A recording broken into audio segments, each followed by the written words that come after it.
একটি কবিতা পড়া হবে, তার জন্য প্রতীক্ষা মানুষের, কখন আসবে কবি, কখন আসবে কবি। সংগ্রাম, শিক্ষা ও সমাজসেবার এক অনন্য উদাহরণ পলাশ চিচাম। একজন শিক্ষক, সমাজকর্মী ও সাহিত্যপ্রেমী মানুষ।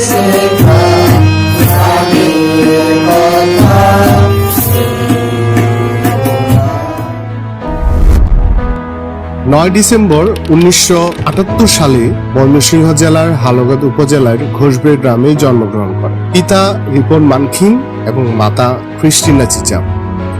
পিতা ছিলেন একজন শিক্ষক, মাতা ছিলেন একজন গৃহিণী।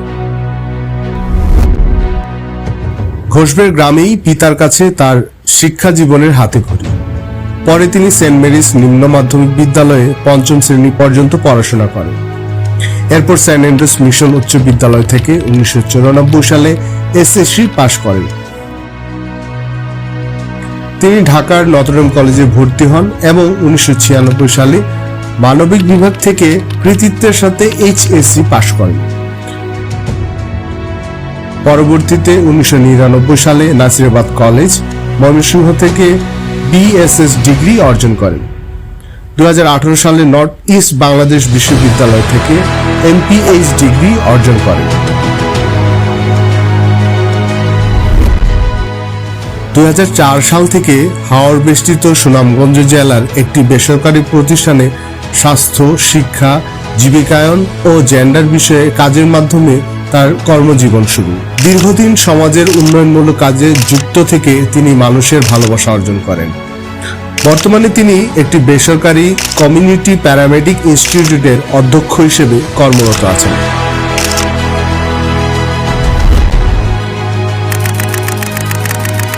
চাকরির পাশাপাশি তিনি সাহিত্য চর্চার সাথে যুক্ত। বিভিন্ন দৈনিক পত্রিকা ও ম্যাগাজিনে তিনি নিয়মিত লেখালেখি করেন। তিনি চলমতা, আচিক্রান্নিখু বার্ষিক ম্যাগাজিনের সম্পাদক হিসেবে দীর্ঘ 5 বছর বিভিন্ন লেখা প্রকাশ করেছেন। তার লেখা প্রবন্ধ দৈনিক সুনামগঞ্জের খবর, দৈনিক সুনামকণ্ঠ পত্রিকায় আদিবাসী দিবস ও চাপাকান্না, আদিবাসী দিবসের স্বপ্নের ভোরবেলা, আদিবাসী ও কঠিন বাস্তবতা, গারো সম্প্রদায়ের ওয়ানগালা বা নবান্ন উৎসব প্রভৃতি বেশ সাড়া জাগিয়েছে। এছাড়াও বিভিন্ন ম্যাগাজিনে ধারাবাহিক লেখা প্রবন্ধ তারুণ্যের জয় নিশান ও গারোদের ডাকবেওয়াল, মুক্তিযুদ্ধ ভিত্তিক ছোট গল্প ভালোবাসার ফুল, ছোট গল্প দু চোখের জল, পাহাড়ি ফুল প্রভৃতি প্রিয় পাঠকদের প্রশংসা কুড়িয়েছে।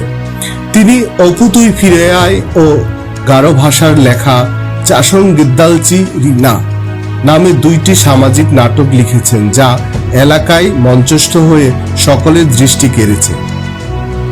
তার লেখায় ফুটে ওঠে সমাজ, মানুষ ও জীবনের গল্প। একজন মানুষের সাফল্যের পেছনে থাকে পরিবার ও প্রিয়জনদের ভালোবাসা। পলাশ চিচামের জীবন সম্পর্কে এবার শুনব তার আপনজনের মুখে। একান্ত ব্যক্তিগত দৃষ্টিকোণ থেকে পলাশকে যা দেখেছি, সে ছিল বাবা মায়ের 5 সন্তানের মধ্যে সবচেয়ে ছোট সন্তান এবং ছেলে সন্তান। তাই সে ছিল সবার আদরে এবং সবার ভালোবাসা। পলাশ ছিল ছোটবেলা থেকেই একটি শান্ত প্রকৃতি। যখন বড় হলো তখন তার মধ্যে নেতৃত্ব ভাব, ধর্মানুরাগী, খেলাধুলায় মনোযোগী, সংস্কৃতি মনা, এই সমস্ত গুণের প্রকাশ পেতে থাকল।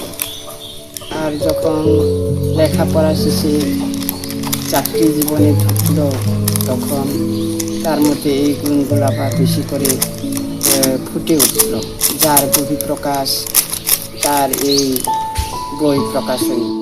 আমাদের আদিবাসী মানুষ অনেক পিছিয়ে আছে। বাঙালিদের সংখ্যাগরিষ্ঠ বাঙালিদের কাছে আমাদের একটু আগায় আসা দরকার। আমরা জানি আমাদের আদিবাসীদের মধ্যে গুটি কয়েকজন কবিতা লেখে, এর মধ্যে আমি অবশ্য উল্লেখ করতে পারি মতেন্দ্র মালখিন, ভলকাপাড়া।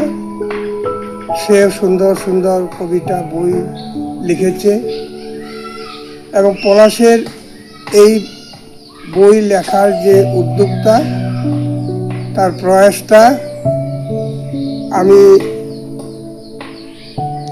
খুব গর্বিত মনে করি নিজেকে। আমি মনে করি যে আমাদের এই পরিবারেও একজন লেখক আমরা পেয়েছি।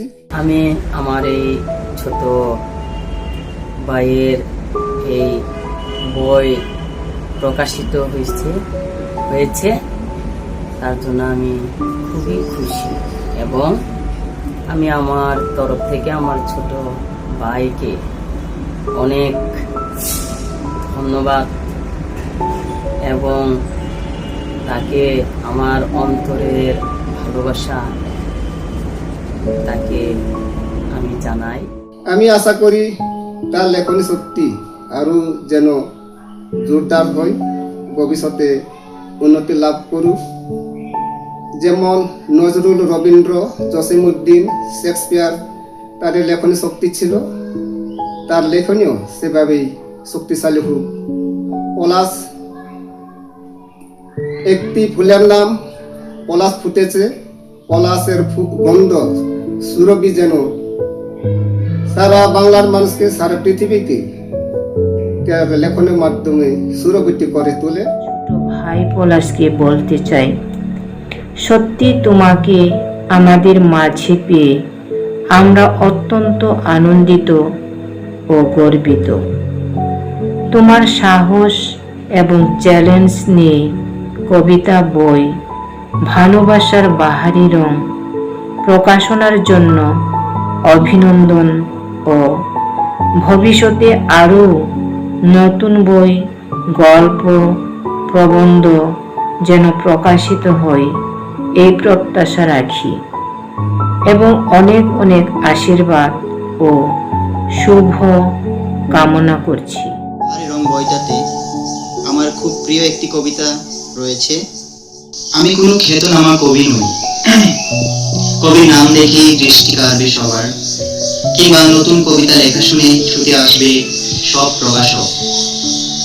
তবু লিখে যাই, হয়তো কারো ভালো লাগে, হয়তো কারো ভালো লাগে না। আমি কি নিয়ে কবিতা লিখব? স্বাধীন দেশের নিঃস্ব মানুষ অনাহারে অর্ধাহারে মরছে ক্ষয়ে ক্ষয়ে নিয়ে, নাকি উঁচু তলাতে বসে ওরা খাচ্ছে কত শত সব। আমি কি নিয়ে কবিতা লিখব? গারো আদিবাসী নারীদের ধর্ষণকারীদের বিচার নীরবে নিভৃতে কাঁদে এ নিয়ে, নাকি একমাত্র ছেলে উচ্চ শিক্ষায় অধ্যয়নরত অবস্থায় বুলেটের আঘাতে প্রান্তে নিয়েছে কেড়ে এ নিয়ে। আর কতদিন চলবে এই অবস্থা? আমি কি নিয়ে কবিতা লিখব?